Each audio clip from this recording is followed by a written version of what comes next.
Hello guys, তো finally দেখো আমি মাটির দোকানে এসেছি। এই যে কাকিমা দোকান দিয়েছে, কত সুন্দর সুন্দর সব ডিজাইনের। এই যে মাটির রান্না করার কড়াই, এটা তো কড়াই হবে, তেল পিঠাও হবে, সব হবে।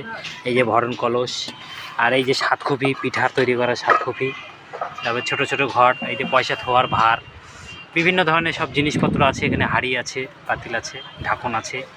এই যে এগুলো ঢাকন, এগুলো পৌষ মাসের পিঠা বানানোর জন্য এই যে সব সেটিং করে তৈরি করা আছে। এগুলো খুব সুন্দরভাবে দিয়ে ঢাকা দিয়ে দেওয়া। তো এত সুন্দর সুন্দর জিনিসগুলো দেখে মন ভরে আছে। তারপরে তো এই সাতখুপিগুলো তো আরও খুব সুন্দর, দারুণ লাগছে। এখানে মাটির প্রদীপ, চমৎকার চমৎকার, খুব সুন্দর সুন্দর হাঁড়ি কলসি। তারপরে এই ফুটা ফুটা হাঁড়ি, অনেকে যারা চুয়ানি বানায় আদিবাসীরা, তো এই চুয়ানির হাঁড়ি এটা খুব সুন্দর। অনেক দোকান, অনেক দোকান। ধন্যবাদ বন্ধুরা।